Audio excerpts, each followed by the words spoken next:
Hey guys, what's happening? So we are back for more Aliens vs. Avengers. And man, this story keeps getting better and worse. And I mean better for us as the reader, but worse for these guys, cause goodness.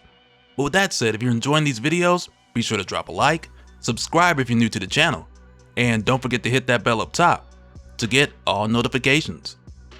Alright, so for issue 3, this starts out in a very similar way to what we got for issue 2. But this time, instead of following the synthetics who went rogue and started killing their creators, we're now following the engineers. And it's done in a way where it leads to the cliffhanger that we got at the end of issue 2.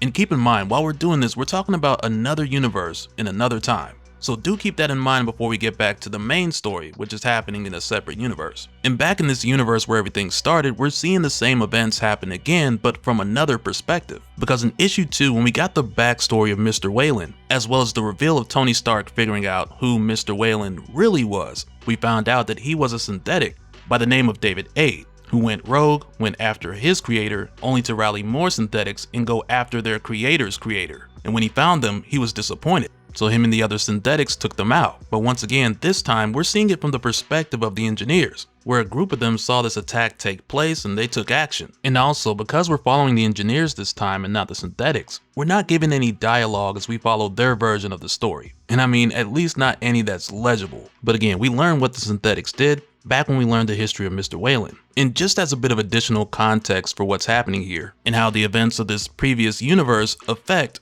the Marvel universe that this story is taking place in. Because I noticed in the comments of these videos, a lot of you guys going back and forth on what's being carried over here from either the films or the old Dark Horse comics. And I include myself in that group too, I'm right there with you. But this previous universe has its own backstory that we haven't seen in its entirety, because we're told the engineers are an ancient race that created life in the universe. Generations later, a synthetic known as David A went rogue and harnessed the perfect killing machine to wipe out his creators and his creator's creators.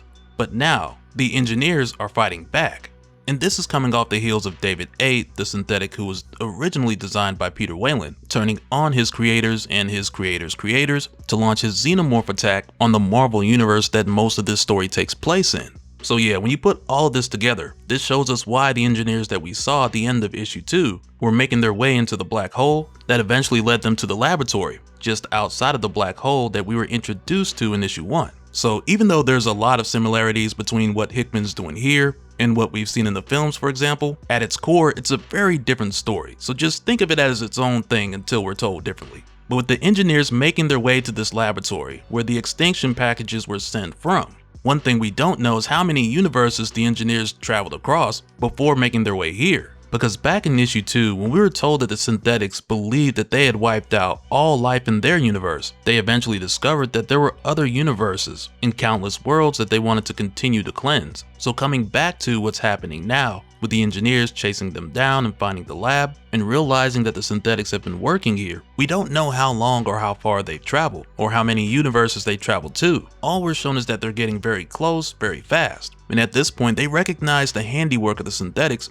who wiped out life in their universe. And so from here, when we go back to Tony Stark and the others, who've now made their way to Mars on the colony ship, which again, this is only a stop that they're making before leaving the solar system. Because like we learned in the first issue, when the Xenomorphs made their way to Krakoa, the mutants used their Krakoan gates to get to safety by fleeing to Mars. And I mean everyone except for Apocalypse and Krakoa, which now has me thinking, what if a facehugger attached to Krakoa? Would that make a Xenomorph peninsula? Either way, Tony and the others, they're not sticking around to find out. But it had been Tony's plan to stop by Mars, to let the mutants know that humanity is abandoning Earth. But as he approaches now, with Carol Danvers and Miles Morales on this colony ship with about 1,400 people on it, they're not able to get a response from anyone down on Mars. So for a moment, Carol's like, maybe it's something simple, like a solar flare knocked out their comms or something. And that just has Tony like, does it feel like we're living in simple times, Carol? And she's just like, no, it doesn't. So already they can tell something is not right down there. And to make matters worse,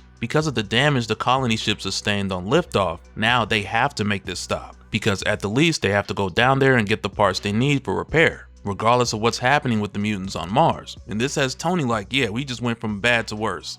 And as Miles would say, out of the frying pan and into the fire. So either way, they could be walking into some crazy situation, or they may have to fight the mutants to get the parts they need. So regardless of whichever one it is, it's not looking good. but given the circumstances, they have no other choice but to head down there. And when they arrive, there's this really quick exchange between Carol and Tony, where she asks him when was the last time he came here. So he tells her 20 years ago, personal reasons. How about you? So she tells him 7 years ago. And back then, it was the busiest spaceport she'd ever seen. So with them now not seeing any activity or hearing from anyone, this has Miles like, I got a bad feeling about this, which feels like a bit of a Star Wars moment here.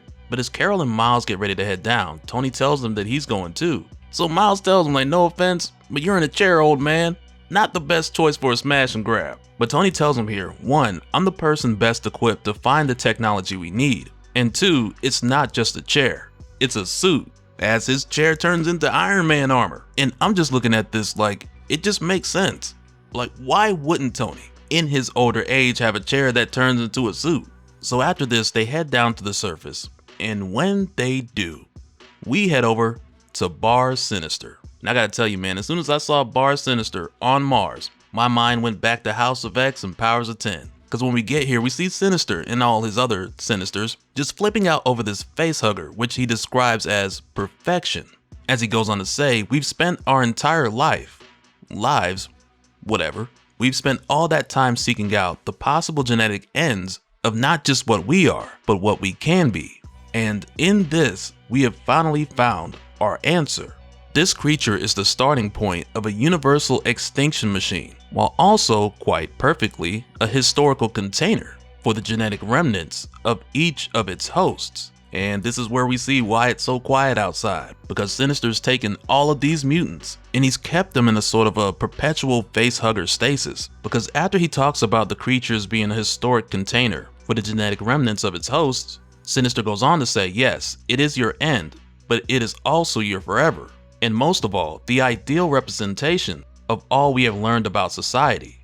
We are born in pain, consume everything, and leave nothing but annihilation in our wake. Brothers, the point is not that we have embraced this glorious species, it's that we have to revel in it. And as he goes on to say who's with me, he's interrupted by another Sinister who's come to let him know that a huge ship has arrived at their spaceport. But like I was saying, with us finding out what's happening here at Bar Sinister, this reminds me how in House of X and Powers of 10, we got this story of a timeline where Sinister was doing these experiments on Mars, which I want to say started with him giving mutants multiple powers, because we never saw the timeline, we only saw his notes. But this eventually led to Sinister betraying all the mutants, which eventually happened again, though differently, in Sins of Sinister. And this reminds me of that previous timeline more than Sins of Sinister. And I have a link for both of those down in the description, because we talked about that timeline in a separate video before Sins of Sinister even started. And this moment feels like that first story that we were only told but we never got to actually see. But nonetheless, in the here and now, with word getting back about the colony ship arriving, it's here where we jump back to Tony and the others who are basically walking through a ghost town. And it's not long before Tony picks up a heat signature and some movement near the city square, so they all quickly head over to check it out. But when they get there, they just find Sinister. And I'm telling you, this moment right here, it feels like something out of a horror movie. Because Tony's just like, Sinister, where is everyone? What have you done? With Mr. Sinister sitting on this tree trunk like it's a throne or something. But he goes on to tell them here, normally I'd be offended by the implication. But there's no denying these dirty hands, is there? For so long, we believed that mutants were the singular dominant species in this solar system. How wrong we were, and how unforgiving the lesson of extinction was. So right here, Miles asks Sinister, are you the only one who survived? And Sinister tells him, I am not. And that's when Miles is like, then where's everyone at? And Sinister's just like, well, interesting you should ask that. And this is crazy because next, when we head back over to the colony ship that Tony, Miles, and Carol arrived on, we see a bunch of the other Sinisters making their way inside with guns. And mind you, this colony ship is carrying about 1,400 people, and one of these Sinisters just walks right in saying, visitors to our humble mutant planet, we welcome you with open arms, and come bearing gifts. Do you know what this is?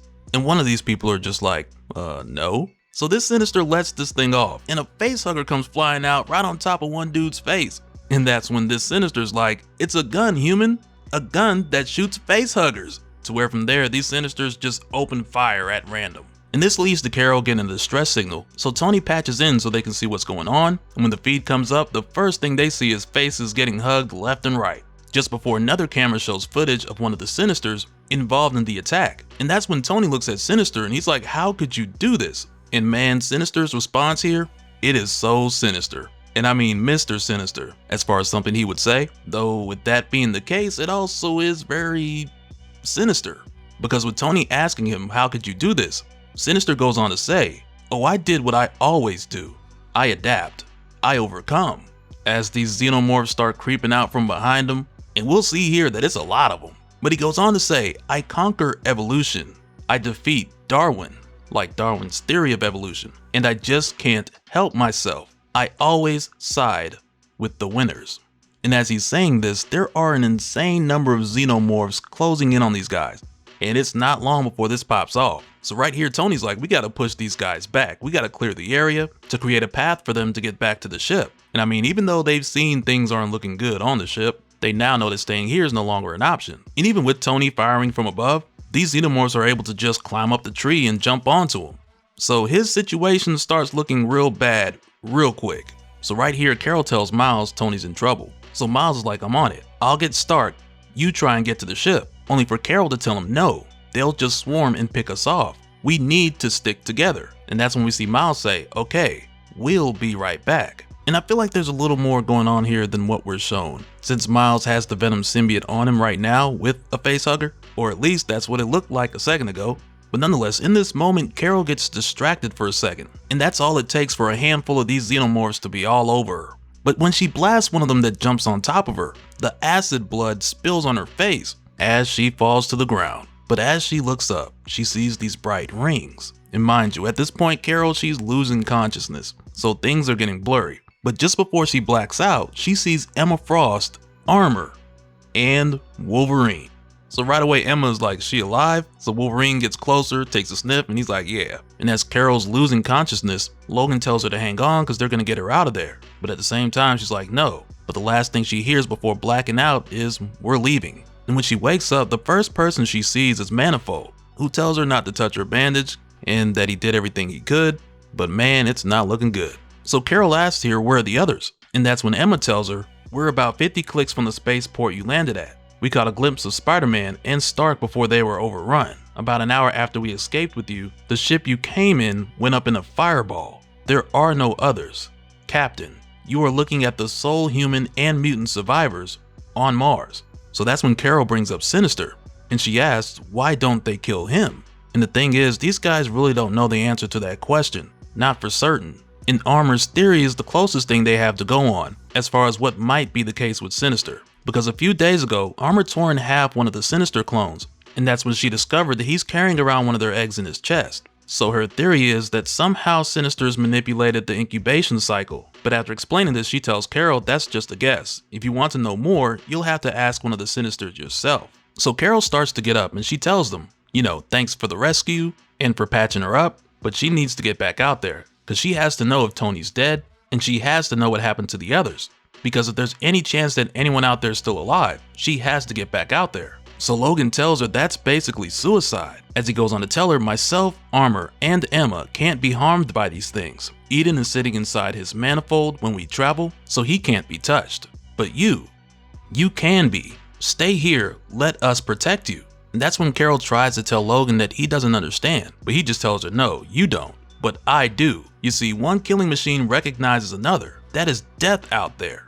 And that's when Carol tells him here, my whole life I told myself I would never leave anyone behind. It was my code. But a week ago, escaping Earth, I did. I watched him be brave while I was reduced to being pragmatic. Which again, like we saw, when they left Bruce and Steve back on Earth with all the other people they were trying to save, this 100% went against everything Carol stands for. But in the face of extinction with those other 1,400 people on the ship, she was forced to be logical. And that logical decision forced her to go against one of the things she believes in the most. So now with her telling them about what happened on Earth, she goes on to say, I left him behind, and I'll never do it again. Do you understand now? And so Logan pauses for a moment before he's like, nah, I'll go with you. And so following this, the next day they head back to the spaceport. And when they do, the first thing Carol can't miss is the wreckage that's left of the colony ship. And as they continue to investigate with Wolverine sniffing things out, they eventually come across the body of Tony Stark. Man, it's just like, man, after everything that's happened, Tony's gone. And it brings Carol to tears because they've been through so much together. But while they're here, they hear and see something from above. Whereas it turns out, it's the Wakandan ships. Which means King T'Challa and his son Azari are back. And even though it's not mentioned here, I'm pretty sure that this also means the engineers can't be too far away.